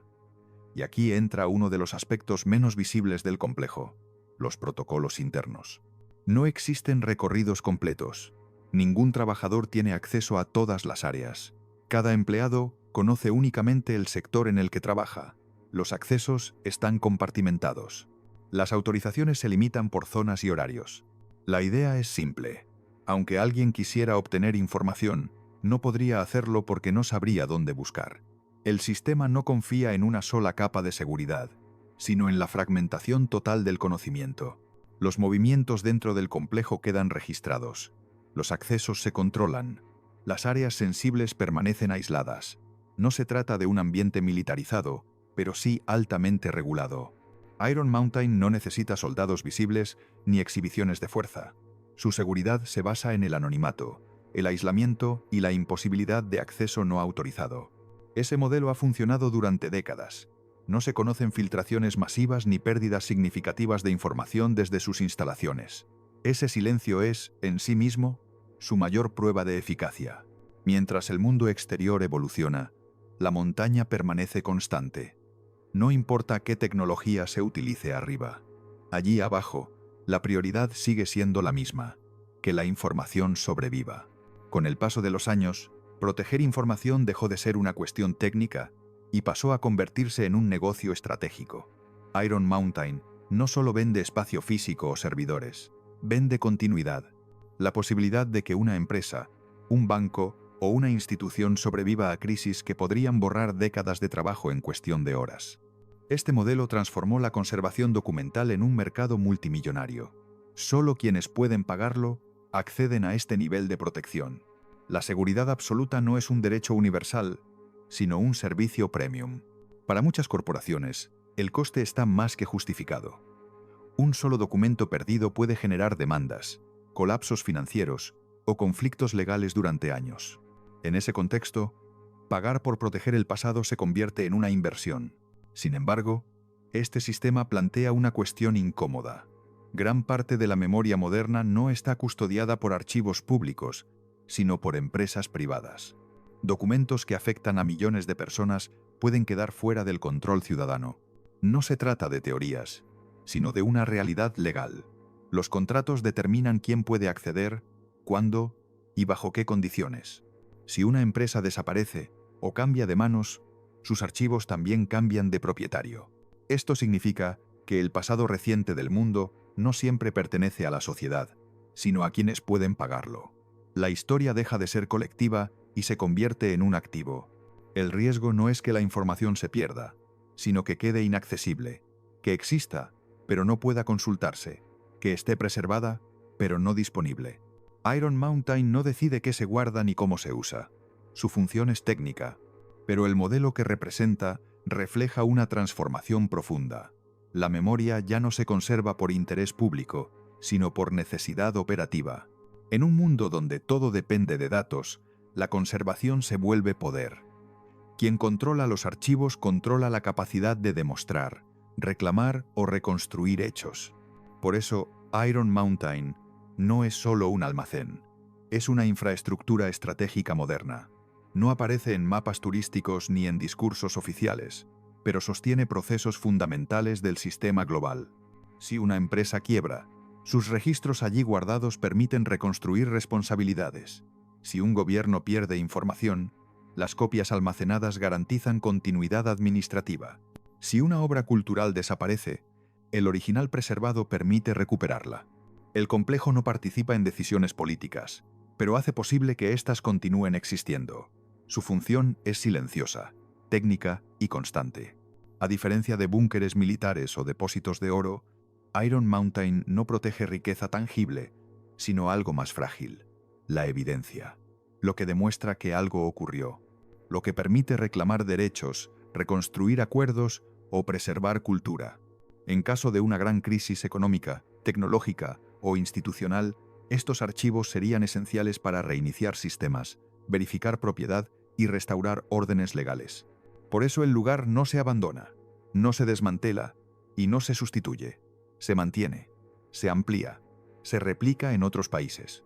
Iron Mountain representa una nueva forma de seguridad, no basada en armas ni en muros visibles, sino en la preservación de la información que mantiene unido al mundo moderno. No es un sitio creado para el espectáculo ni para el misterio. Existe porque el mundo actual no puede permitirse olvidar.